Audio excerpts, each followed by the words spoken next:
we'll continue on with the third question, the third existential question that we had. If you remember, we talked about meaning. I'm sorry, we didn't talk about. We will talk about meaning. We talked about origin. We talked about morality, and we will now discuss meaning and destiny. Hopefully, we'll make this as efficient as possible, because we will cover meaning and destiny. And I also want to make sure that I go over some of the questions.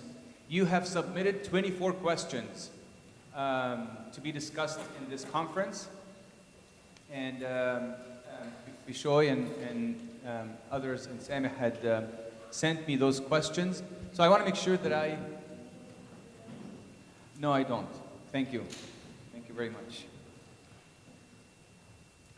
Oops, there you go.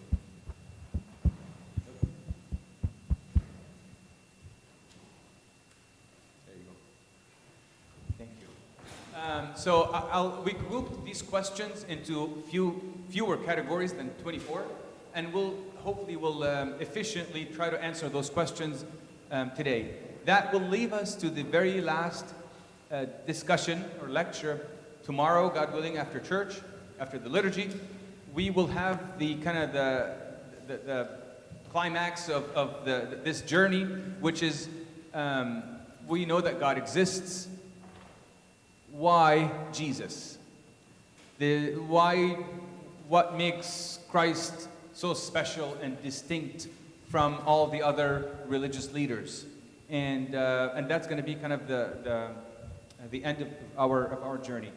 So, meaning. Questions of meaning. Forgive me, I should be prepared. I left it over here. Thank you very much. Questions of meaning. Does life have meaning? What gives life meaning? And it's an existential question that we struggle with at times. What's the meaning of my life? Do I have meaning, or do I not have meaning? Oops. My question to you, where does meaning come from? You saw it on the screen. Meaning comes from what? What gives life meaning? Think about it. Just think and reflect. What gives life meaning? Two things. Who said purpose? Right on. Excellent. Yes. It wasn't on the screen. Purpose, and what else? Value.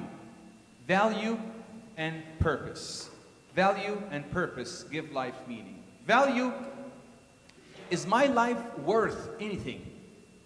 What's the value of my life? If your life is of no value, then it is of no meaning, right? If I well, okay, forget the illustrations. I'm going to try to be quick. Is my life better lived or not? So value confers meaning in life. Purpose, likewise, gives meaning in life. What am I living for? Why am I here? Yes? What is meaning?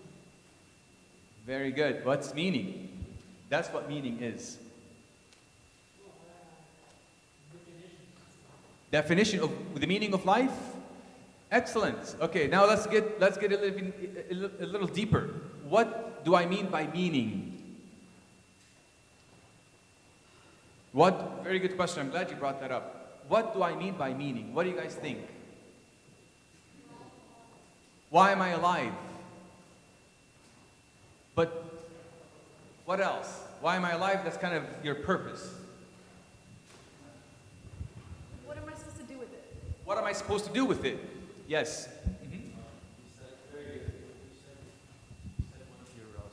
That it's supposed to be every being that exists has a purpose, and it is supposed to be for the purpose it's created for. Nothing is created for no purpose. Excellent.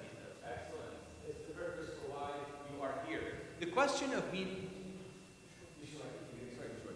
The question of meaning need not to be defined. I'll tell you why. Every creature, every created person, I should say, every human being struggled with this question from the beginning until today. You read countless literature, philosophers, and everyone that struggled with the question of meaning. It's one of those questions that you don't really have to think too much about. It's an undeniable question. It always comes back. What's the meaning of life? Is this all there is? Read Sisyphus, the Greek mythologist. Read Nietzsche. Read Jean-Paul Sartre. Read George Bernard Shaw. Read all of those writers and authors and thinkers. They always struggled with the question of meaning. What is the meaning of life? So they don't really want to define what meaning is, but they usually ask it from a different angle. What is my purpose in life? Or as you said, why am I here? That's what I mean. That's what I mean by meaning. Okay? And if you don't have meaning, you're going to always look for it, but you will never have what you are ultimately seeking, which is joy. Okay? Meaning gives you that, what you're ultimately seeking is, which is joy. But let's go back to value and purpose. Value and purpose are the pillars upon which your life becomes either meaningful or meaningless. But where does meaning come from? There is no way you can separate meaning from origin. Okay? Meaning comes from origin, and there's a direct correlation and relationship. And I have this picture, and I will give you an example. To have meaning, we must have purpose. And to know our purpose, we must understand that purpose from the originator of life. Let me give you a quick example. Can I borrow someone's pen for a second? Okay. Thank you. So, if I were to ask you this question, when is this pen most meaningful if it were to speak? When someone uses it to write with, right? This pen, if it were to speak, and if I were to ask it, when are you most fulfilled, or you have meaning in your existence, it would say, when I am used to write with. Why? Because this is what I'm here for. So, well, wait a minute. How do you know this is what you're here for? I have to go back in the mind of the person that created it. Because I manufactured that pen for one purpose, to write with. Let's say, if I were to use this pen for a different purpose, if I were to use this pen to open a jar of pickles, what would happen to this pen? It would break, because I am using it for a different purpose for which it was intended. So you are all living a meaningful life if you were to check in with your Creator on what is your purpose. Fulfilling that purpose will give you meaning. Does that make sense? Fulfilling that purpose will give you meaning. I don't want to, well, I can tell you, you can tell yourself, here I am, Lord, a pen in your hand. Write with me however you want. This writing gives me meaning because I now derive this from you who created me. Thank you. So meaning comes from understanding why am I here, what's my purpose, and purpose comes from Him who created me. So origin gives me value and purpose. And value and purpose give me meaning in life. Very quickly, some quotations from atheists on the question of meaning.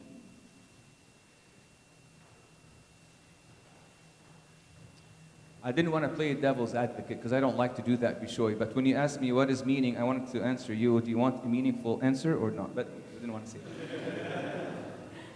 Atheists on meaning. Jean-Paul Sartre said, "It is meaningless that we are born. It is meaningless that we die. We are empty bubbles floating on the sea of nothingness." Pretty famous in saying those words. Very uplifting. Another one, George Bernard Shaw, he said, "Life is a disease. The only difference between one man and another is the stage of the disease at which he lives." These are real quotations, I'm not making those up. Bertrand Russell, we must build our lives upon the firm foundation of unyielding despair. And look at what Richard Dawkins, as a student of these giants, so he said, in a universe of blind, listen to this carefully because this is a very important truth for Richard Dawkins. In a universe of blind physical forces and genetic replication, some people are going to get hurt. The other people are going to get lucky.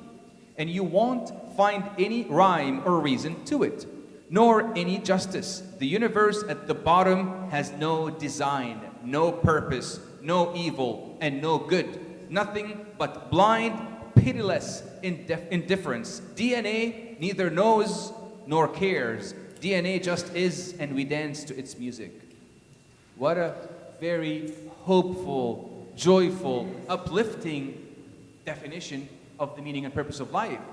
But how can you grasp this concept of meaning if you don't know who made you?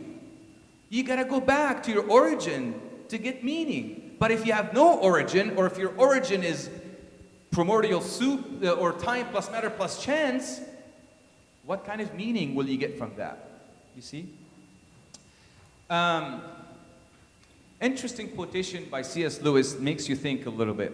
He said, atheism turns out to be too simple. If the whole universe has no meaning, we should never have found out that it has no meaning. You see? In other words, if we know that the universe has no meaning, then we should not have found out that the universe has no meaning. Anyways, here's something else that ties to, from C.S. Lewis in Mere Christianity, ties meaning to, or fulfillment to, origin. He says, God made us, invented us. C.S. Lewis, by the way, before I show you this, C.S. Lewis was a very renowned atheist, very heavy atheist, and any of you read any of C.S. Lewis's books at all?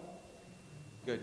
Yeah, I would say maybe Mere Christianity would be a book that Screwtape Letters, Surprised by Joy, any of these books are very, very good and thought-provoking. And then, of course, he was an atheist and he came to know the Lord. God made us, invented us as a man invents an engine. A car is made to run on gasoline, and it would not run properly on anything else. Now, God designed the human machine to run on himself. He himself is the fuel our spirits were designed to burn, or the food our spirits were designed to feed on. There is no other. That is why it is just no good asking God to make us happy in our own way without bothering about him. God cannot give us a happiness and peace apart from himself because it is just not there. There's no such a thing.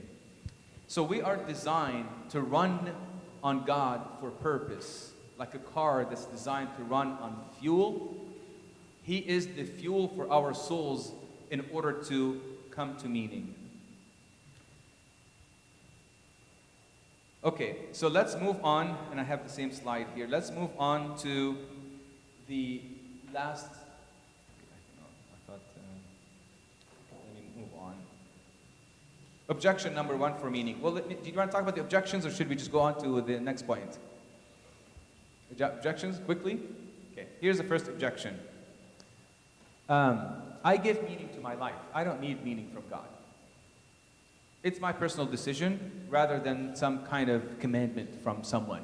I give my life meaning. I don't need to hear this from God. What would you say? These are real objections, by the way. What would you say? You sure? Who told you that it's the correct meaning? Who told you? Yes, someone has to tell you it's the correct meaning. I told myself. I created meaning for my life. I'm happy, totally happy with it. What would you say? I mean, you have the correct answer. Yes. Are you sure that meaning you created is right? Yes. Are you sure that the meaning you created for yourself is the right meaning? But I think it is.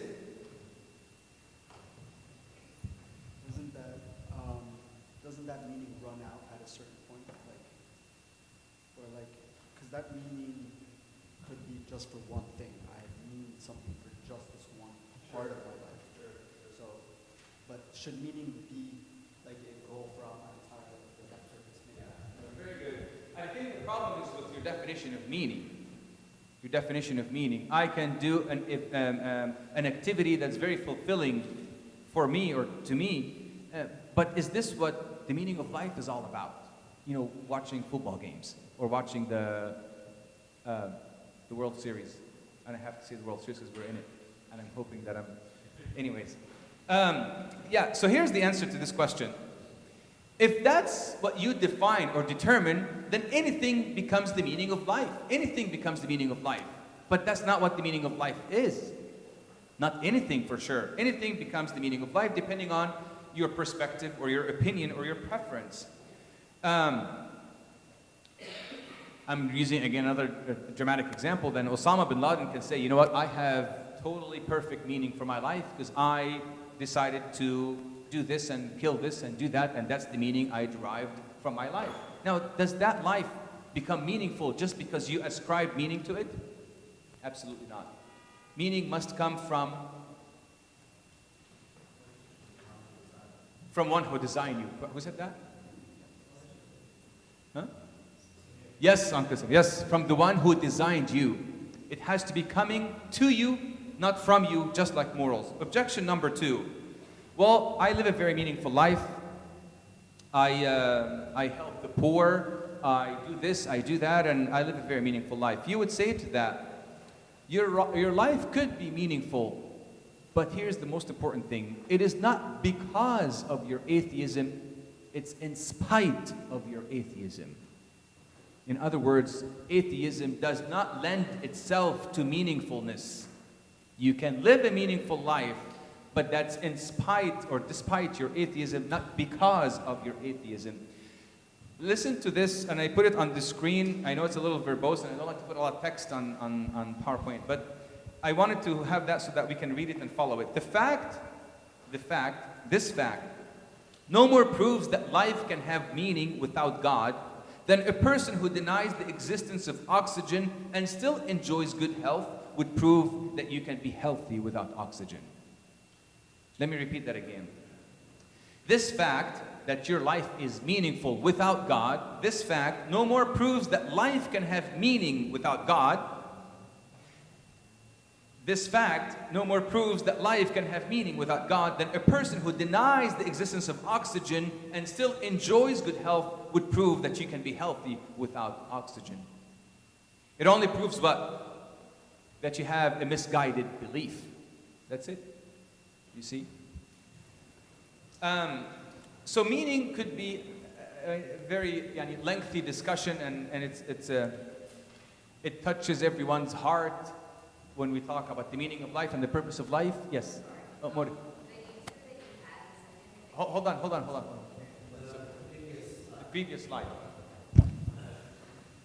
Let me go back. Yes. The second one, this fact no more proves, so on and so forth. Like, if I said it to an atheist, they would laugh at me. They would be like, yeah, but you can't compare oxygen to God. Like, are you kidding? Yeah, Like, I'm only using an analogy. I'm not using oxygen to compare to God. I'm only using the analogy that you would want to glean out of this. What I'm basically saying is, or the claim that I had, is that I am an atheist and I have a meaningful life. That's the claim that I had. Well, I could respond and say, you can live a meaningful life to you to the best of your definition of meaning, okay?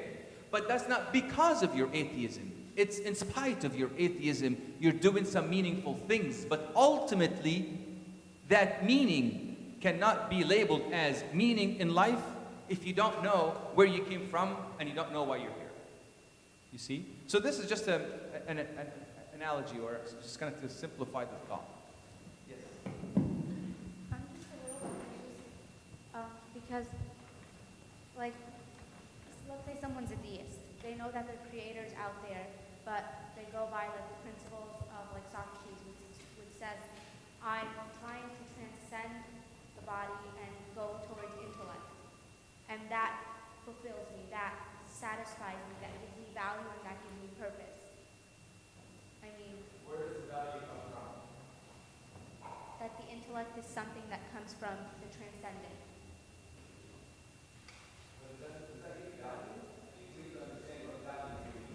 Isn't it valuable because it's from the transcendent?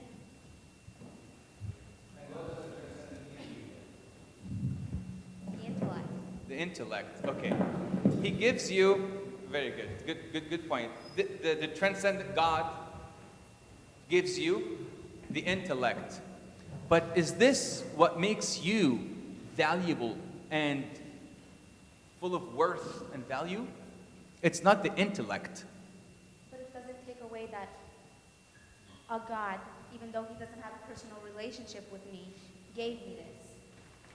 He gave you this, but he gave you something far greater than this that confers value upon you. It's not the intellect that gives you value.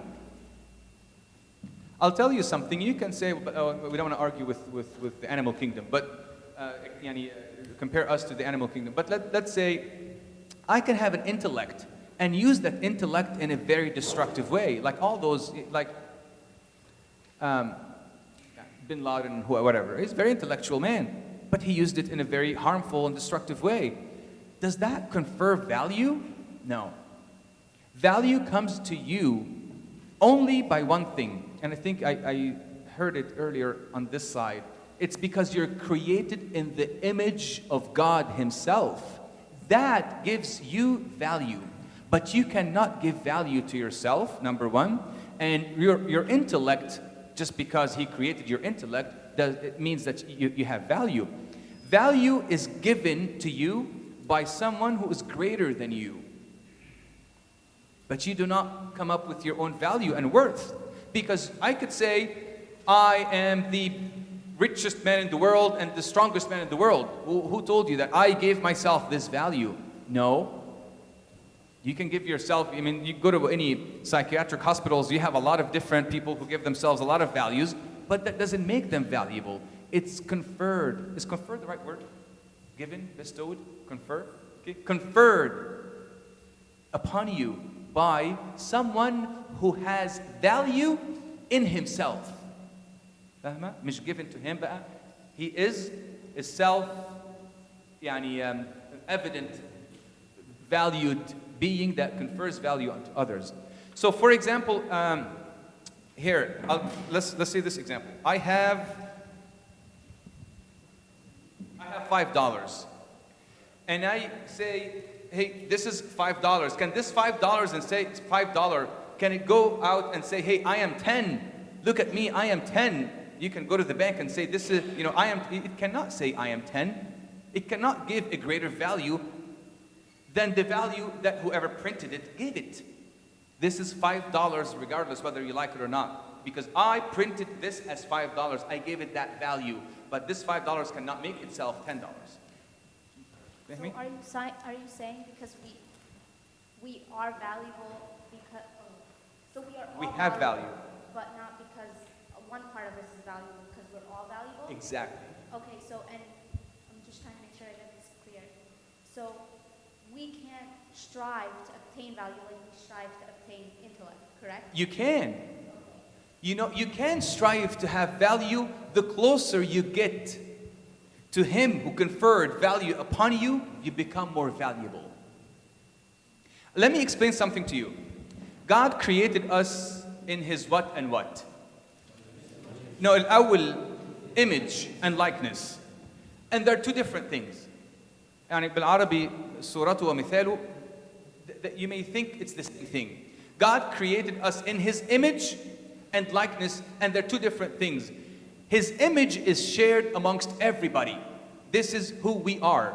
Human beings all share in the image of God. And that explains why some non-believers in God can do some moral things, because we all share in the image of God. The image of God is who we are.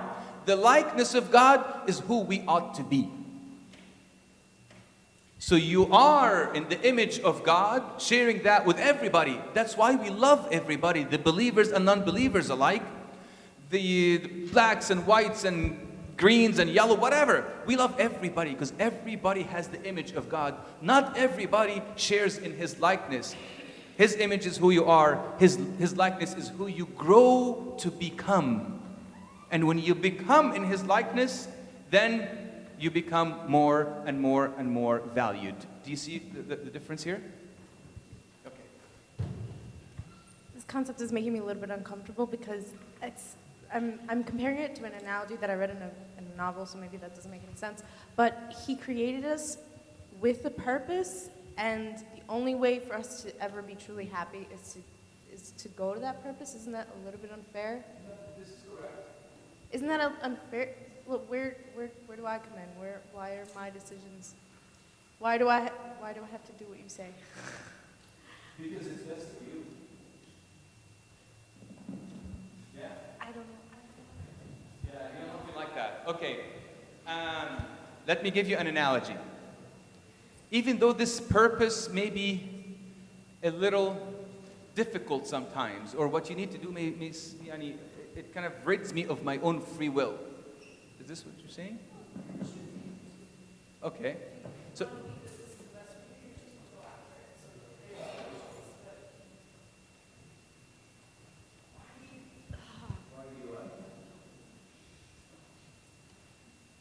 I feel like once I ask it, the answer is going to come to me. Okay. Okay.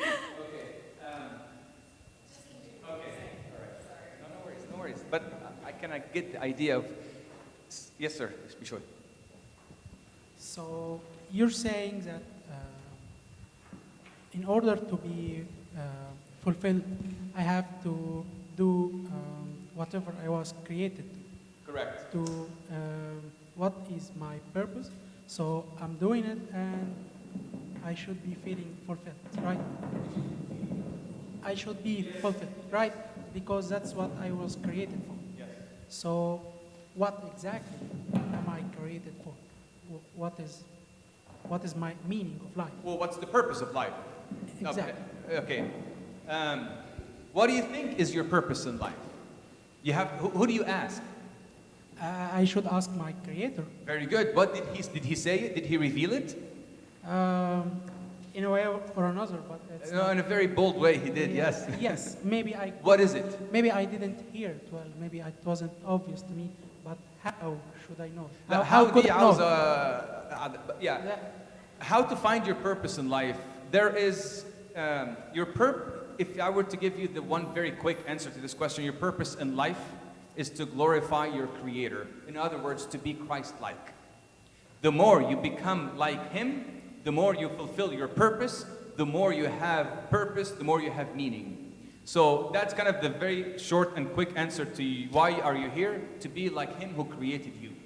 Yeah, that's what is written in books, and that's what all of us know.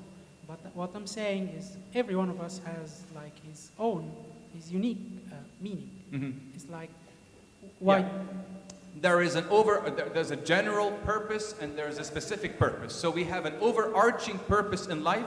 Bishoy must live here to be like Christ. All of us ought to be like little Christs walking in the streets. That's what we are here for. That's the overarching purpose that we all share. Now, there is a specific purpose that coincides with this overarching purpose. In other words, God created you as an engineer, as a doctor, as a scientist. That's kind of the specific purpose to you, that in this specific purpose, you find fulfillment to the overarching purpose. But if this contradicts with that, then it's not what God intended for you. Do you see? So there is general and there is specific. Through the specific, you attain the general. Yes, sir. Yes, sir. Okay. What do you think of "In God We Trust" being written on money, and how that informs value in our society today? Yeah. By the way, there's a movement to take that out. You know that. To take "In God We Trust" out of the, what is it? Yeah. Yeah, what do I think about having "In God We Trust"? Written on the paper money, and how it informs our relationship to it today. Well, my relationship to that is that I can go back to how this came to be, that our, I don't say founding fathers, but those who created or designed the banknote or what have you, were Christians or were believers in God and were Christians, and they wanted to kind of reflect their beliefs, just like they reflected that belief that belief, the belief in God, on the Declaration of Independence. You know, if you read that, you will see that Christian doctrines and beliefs emerge out of the Declaration of Independence and all that. So it's nothing different than, you know, those founding fathers reflecting their beliefs on the banknote of our country. But what I personally believe is that, what I personally agonize for is the fact that they want to take that out of, not only in God we trust, take it out of our currency, but also they want to take, as I mentioned, I think I may mention to you, they want to take in God, or under God, from the Pledge of Allegiance, I think, or so they want to secularize the country and remove the principles upon which it was once built. Now, there's a fine line between separation of church and state, but also when you have no anchor in self-evident truths, then you're asking for the destruction of future civilization of the West. And that's something that happened with Rome, something that happened with Greece. And if you study all these civilizations and what happened to them, it was the fact that there was no anchor for moral truths or any anchor for even cognitive truths. That's my feeling towards this. But then again, in God we trust on a $5 bill or a $1 bill. That's, you know, as long as in God which we trust is something that I live by, not so much something that I see on a dollar bill. So something I react to. Okay, let's move on to destiny, hope. So we did origin, morality, meaning, and destiny. What happens to you when you die? I was having a conversation right before I come to you guys a couple of days ago. I asked someone who doesn't believe in God. I said, hey, listen, and she was a Christian from our church. And I said, what happens to you when you die? Where are you going? Where are you going? And the answer was, that's it for me. I cease to exist. That's it. I don't go anywhere. I'm done. If you ask a Hindu, you know what they'll tell you. Reincarnation, or if you ask a Buddhist, and it will tell you, well, it's the law of karma, and so on and so forth. So what happens to you when you die? There's again, these are questions of meaning, questions of hope or destiny. These are existential questions that we all have to ask ourselves. Is there hope beyond the grave? Beyond the grave? Is there hope? Is there or is there not? Is this all there is? Am I here in this world to be born, to go to school, to get, to graduate, to get a degree, to get a job, to get married, to have kids, to retire, and then to die? That's it? Is this all there is? Hope is something that is a virtue, in my opinion. It's an underrated virtue. One of my favorite virtues that distinguishes Christians from non-Christians or believers from unbelievers. Hope is essential to every endeavor in life. Hope is essential. Let me give you some examples. You go to school and you study, and I'm sure many of you go to school and study. Let's say I tell you you're not going to graduate. You're not going to get a degree. Would you still study? You can still study just because you have to study. But how would you feel when studying, knowing that you're never going to graduate, you're never going to get a degree? So you study in the hope to graduate. مش كده? Okay. An athlete, you practice, but you're not going to participate in any competition. Why are you practicing then? There are no real games. It's just all practice. But I want to win. Well, you have to practice. Will you practice hoping that you would win? Going to work. Let's say you go to work every day and there's no paycheck. No paycheck. You're not going to go to work. You want to go to work so that you can get paychecks, so you can pay your mortgage and so on and so forth. Every activity in life, every endeavor in life has an element of hope that makes this endeavor worthwhile. مش كده? It makes this endeavor worthwhile. Here's the question. What about life? What about life? Have you ever thought about it? If the sum total Sigma? Yeah. So if the parts of life that make up life, you know, working or practicing or studying and all that, there's an element of hope for you to continue. What about life? Isn't there a hope beyond the grave? Yes, there is hope. And we can talk about hope a lot. But that hope, again, my favorite picture is the Lord Jesus Christ. And let's now move on to Pascal's wager. Anyone knows Pascal's wager at all? Yeah? Very good. Should we briefly go over it? Pascal's wager, he basically said, he argued the existence of God in terms of a wager. Wager yani rahan, okay? A bet. He based his wager on the fact that a normal and sane individual, when given two possibilities, or two possible choices, will choose the one that will give him or her the best return on his or her investment. Like when one is gambling, they gamble on something. This is a very bad example. Anyways, let's move on. Okay, so here's what Pascal said. There are two possibilities. Either God exists or God doesn't exist. Either God exists or God doesn't exist. And there are also two possibilities from my perspective. Either I believe in him or I don't believe in him. There are no other probabilities or possibilities rather. Either he exists or he doesn't. Either I believe in him or I don't believe in him. So let's look at each quadrant in this on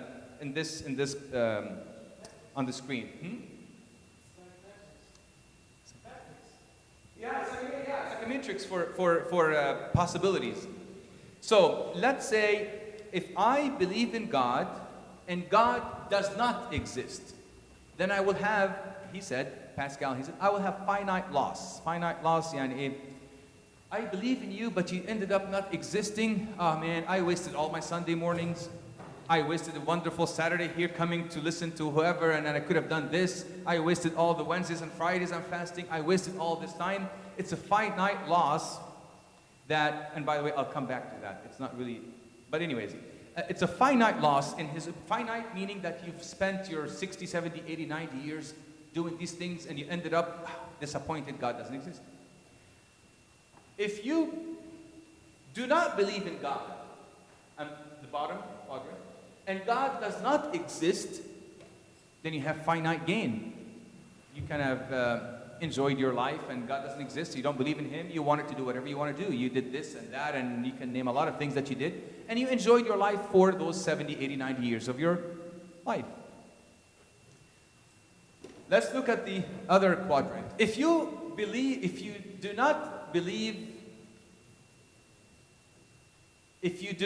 in God and God exists, if you don't believe in him and he exists, then you have finite gain. Okay? Finite gain. And you have infinite loss. I don't believe in God, but he exists. You have that finite gain, which is what? You enjoyed your life, but you're going to suffer eternally, or you're going to be, but let's suffer eternally, this is not good. You're going to be removed from his love by your will eternally. Okay? If you believe in God and he exists, then you will have infinite gain and finite loss. Infinite gain, yani, you will live eternally in utter joy with God, and finite loss, okay, well, you have to do a little bit of work on Sundays and Saturdays and sacraments and so on and so forth.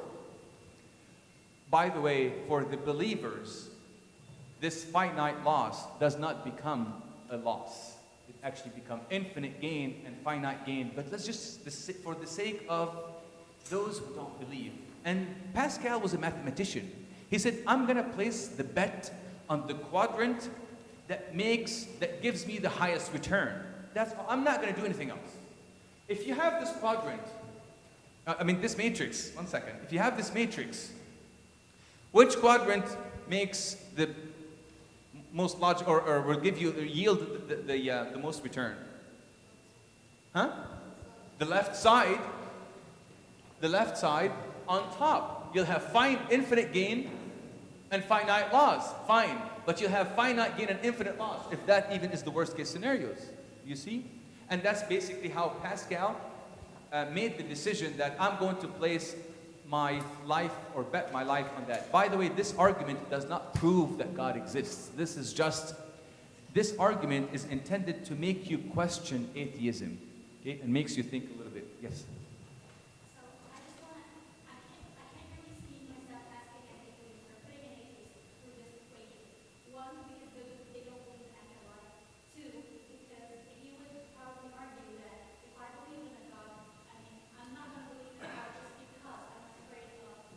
Right.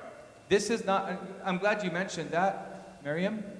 I'm glad you mentioned that because again, this is, when you're talking to atheists or discussing things like that with atheists, there's no one question fits all or one size fits all that for all questioning skeptics or seekers that would satisfy them. No, this is intended to make you question the fact that, or to make you weary of not believing in God. I don't want to say atheism, but not believing in God. But if you have an atheist that does not believe in afterlife, there's a different vantage point through which you can enter. So this is not, again, the one thing that you have to discuss with atheists. Those who are bent to, I'm trying to say gamble with their lives, but mathematicians and they like probabilities and chances and things like that, then maybe you can resonate with this. But if you don't believe in afterlife, there's another argument that you can tackle, that you can address. But that's not the one thing for all atheists. Okay, let's move on. After Pascal, battery is low. Okay.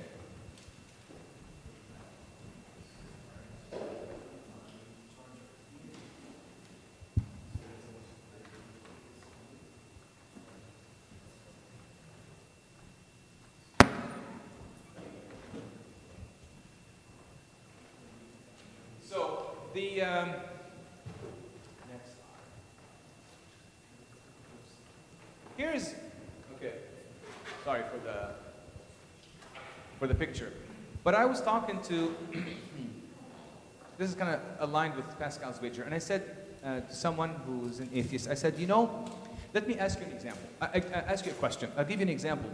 If I were to come and tell you, my friend, you had just left your house 5 minutes ago, and you just left you're getting on the freeway, and I call you and tell you, hey, listen, let's just say his name is Mark. Hey, listen, Mark, your house is actually on fire. Your house is on fire, and you had just left 5 minutes ago. He could respond in two ways. He could say, George, I think you're bluffing. I don't think it's on fire. I really don't think that's the case. You know what? I'm just going to continue on with my journey. Or he could say, well, what's at stake is very, very significant. It's not just like, your cat was on the street, whatever, although that's also significant. But what's at stake is very significant. So it would be very foolish from Mark to say, you know what, I'm not going to have to go back, make a U-turn, and go back and spend extra 5 minutes to go see if my house is actually on fire or not. Do you get the point? So what I'm trying to say is, for the non-believer and the atheist, if I make that claim that without the Lord Jesus Christ, as he said, or without the existence of God, there's actually not very pleasant consequences that you would be choosing for yourself. At least this should only motivate you to do one thing. The least you could do is to drive back and spend the extra 5 minutes to what? Validate if it is on fire or not. This should entice the atheist to examine, is this true or is it not true what those Christians are saying? And that's the point of this picture I had on the computer.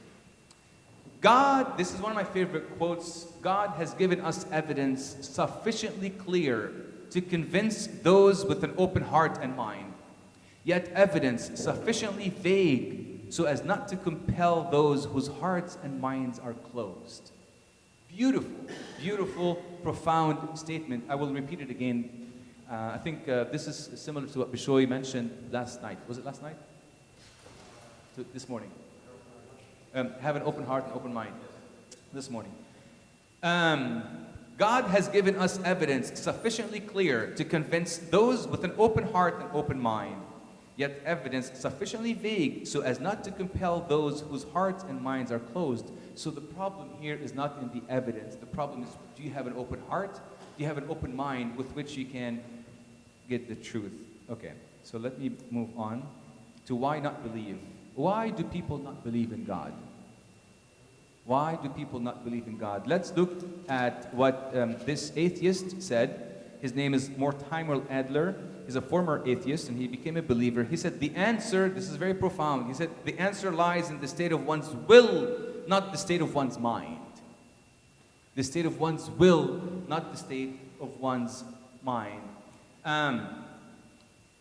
J.B., he said, a former atheist, also in the Revenge of Conscience, he said, because the presence of God made me more and more uncomfortable.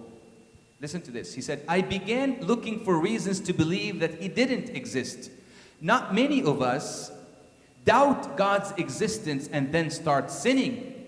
Most of us sin and then start doubt God's existence. What a beautifully said and very true statement. Let me repeat that one more time. Because the presence of God made me more and more uncomfortable, I began looking for reasons to believe that He didn't exist. Not many of us doubt His existence and then start sinning. Most of us sin and then start doubting God's existence. Let me close with this.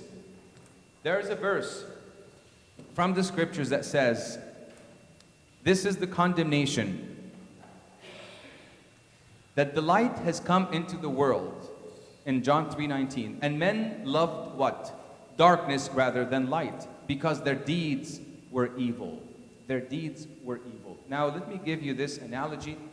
If you are in your house, in your room, and you're doing something bad thoughts or whatever that is, and you are in your private own room and the light is out, it's dark.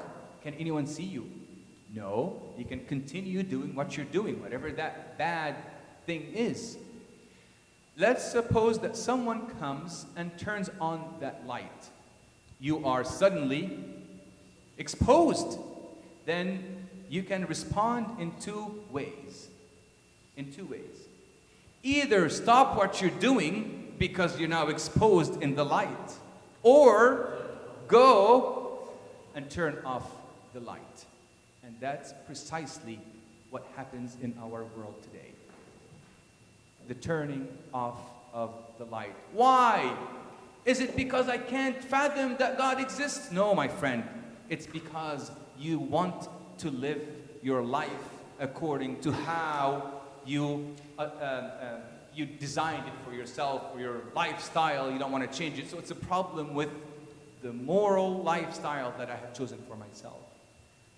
I don't want someone to tell me what to do or someone to conform to. Yes, sir. That means I buried God's existence to live as a God of myself. Very good. You become God. That's exactly right. You become your own God.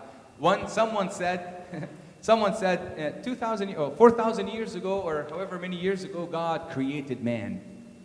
In the 21st century, man created God. 4,000 years ago, God created man, and man created God. But that's basically the essence. Why do people not believe? It's a problem of the will, and I want to end with a poem written, I thought I was going to end with that slide, but a poem that was written by a soldier who was held as a POW. This is a real poem. There's a soldier in Vietnam, a real story, he was born a Christian. And I want you to pay attention to this poem because it's I think it's heartfelt. He was born a Christian, and then he got to know some people that kind of influenced his thinking, and he did not live his life as a Christian for so long and kind of rejected the existence of God. And he was caught or captured as a POW, prisoner of war, in the war in Vietnam. And as he was captured, the enemy with the tanks and the machine guns and all that came to him and looked at him and said, you know what, we can take your life out right now, but we're going to keep you in this hole, and we'll come tomorrow morning and we'll take care of you because we have to do certain things. They could have just killed him, but for some reason, maybe so that he can write this poem so that I can read it to you. So he started to write on a piece of paper, and a poem that was actually later discovered and ascribed to this soldier. And this is what he said. Look, God, I have never spoken to you, but now I want to say, how do you do? You see, God, they told me you didn't exist, and like a fool, I believed all this. Last night, from a shell hole, I saw your sky. I figured right then that they had told me a lie. Had I taken the time to see the things you made, I'd known they weren't calling a spade a spade. I wonder, God, if you'd shake my hand, somehow I feel that you will understand. Funny, I had to come to this hellish place before I had time to see your face. Well, I guess there isn't much more to say, but I'm glad, God, I met you today. I guess the 0 hour will soon be here, but I'm not afraid since I know you're near. The signal, well, God, I'll have to go. I like you lots. This I want you to know. Look, now this will be a horrible fight. Who knows? I may come to your house tonight. Though I wasn't friendly with you before, I wonder, God, if you'd wait at your door. Look, I'm crying. I'm shedding tears. I wish I had known you these many years. Well, I have to go now. God, goodbye. Strange, since I've met you, I'm not afraid to die. Someone who's reflecting on life in this moment, all of those who rejected the existence of God and aggressively say, I don't think this, I don't think that, and they make gods of themselves, I would like to ask them to articulate this perspective when they are when they're facing death in the eye, when they come to a moment where they feel so helpless and their ego and self becomes so suppressed, and only then will you come to your senses and yourself and you realize that, wait a minute, I was living a lie. And this poem, it's a heartfelt poem. Anyways, any questions so far? This is what I wanted to end with, and this is, these are some suggested readings, and I think I have a last slide. Oh, what happened to the slide of this? Okay, I had a slide of His Holiness Pope Shenouda that says Rabbuna Mawud. I wanted to share that with you, but I guess it's not in this deck. Okay, so these are some suggested readings if you want to, again, further explore the topic of the existence of God.